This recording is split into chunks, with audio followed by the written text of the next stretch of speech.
सितारों से चमकती रात थी। गांव के किनारे एक पुरानी हवेली का साया डोल रहा था।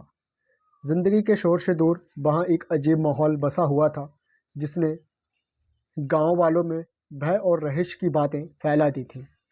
रात को उस गांव में हवेली में से किसी के चीखने की और रोने की बहुत तेज डरावनी आवाज़ें आती थीं, जैसे कोई मदद के लिए पुकारता हो। गांव के लोग उस रास्ते से जाने में भी डरने लगे थे।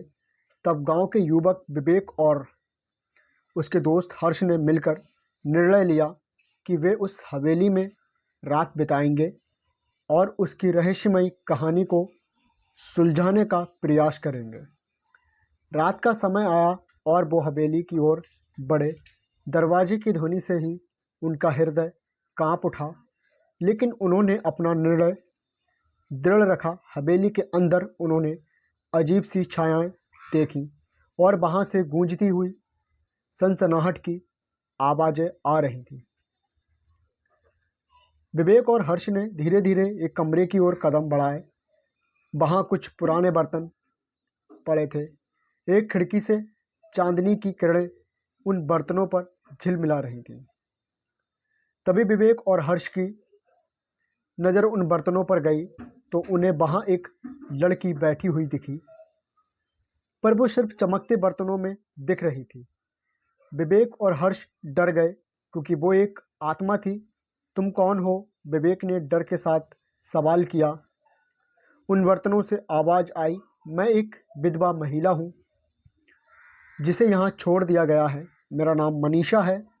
विवेक और हर्ष की आंखों में आश्चर्य छाया, लेकिन वे आगे बढ़े और मनीषा के साथ बातचीत करने लगे। उन्होंने सुना कि मनीषा को यहाँ छोड़ा गया था जब वो बच्ची थी, तभी उसकी शादी कर दी गई थी और शादी के अगले दिन उसके पति की सड़क हादसे में मौत हो गई थी। तो उसके ससुराल वालों ने उसे उसकी मौत का कारण समझा, तो उसे बहुत मारा और बुरी हालत में इस हवेली में बंद कर दिया था। दोस्तों, पूरे शरीर पर घाव थे, खून बहे जा रहा था। इतनी बुरी हालत करके उसे उसी हवेली में जिंदा बंद कर दिया गया था। वो 2 दिन तक ऐसे ही भूखी प्यासी तड़प तड़प के मर गई थी। मेरी मदद करो, मनीषा ने रोते हुए कहा। दोस्तों, अगर आपको हमारा ये वीडियो अच्छा लग रहा हो, कहानी अच्छी लग रही हो, तो हमारे चैनल को प्लीज़ सब्सक्राइब करें और कमेंट में बताएं कौन सी चीज़ आपको अच्छी लगी। चलो चलते हैं कहानी तरफ। मेरी मदद करो, मेरी आत्मा को शांति दिला दो। मैं बहुत सालों से इस हवेली में भटक रही हूँ। विवेक और हर्ष ने अपनी दृढ़ता बनाए रखी और उन्होंने मनीषा की कहानी सुनी कि मनीषा तब सिर्फ 12 साल की बच्ची थी। इतनी छोटी बच्ची के साथ इतना बुरा हुआ। दोनों की आंखों में आंसू आ गए थे। उन्होंने उसकी आत्मा को शांति दिलाने की दिशा में मदद करने का निर्णय किया। मनीषा के मार्गदर्शन में विवेक और हर्ष ने विशेष रीति रिवाज के साथ हवेली में पूजा की और मनीषा की आत्मा को शांति दिलाई।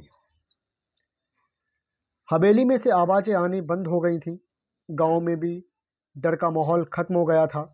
इस कहानी के माध्यम से मैं आपको बस इतना कहना चाहता हूं कि हमें किसी के साथ भी कुछ गलत करने से पहले सोचना चाहिए। उस छोटी सी बच्ची की 12 साल की उम्र में उसकी शादी कर देना क्या सही है? और उसके पति की मौत सड़क हादसे में हुई, उसमें उस बच्ची का क्या दोष था जो उसके साथ इतना बुरा करा?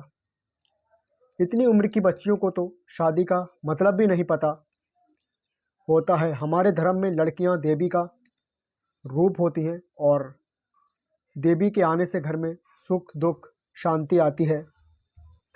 इसलिए हमें समझना चाहिए जिसके साथ जो कुछ भी होना होता हो वो उसी के कर्मों की वजह से होता है। कोई माँ बाप अपनी बेटी आपको देते हैं, उसे अपनी बेटी की तरह रखना चाहिए। किसी की बेटी के साथ ऐसा नहीं करना चाहिए। तो दोस्तों, हमारी कहानी यहीं पे ख़त्म होती है। अगर आपको हमारी कहानी का कोई भी पार्ट अच्छा लगा हो तो हमें कमेंट करके बताइए। प्लीज़ हमारे चैनल को सब्सक्राइब करिएगा, क्योंकि आप लोग यार चैनल को सब्सक्राइब नहीं करते हैं। आप चैनल को सब्सक्राइब करके रखिएगा। हमारे चैनल के माध्यम से आपको बहुत बहुत अच्छी कहानी मिलती है। जो मिलते हैं नेक्स्ट वीडियो में। धन्यवाद।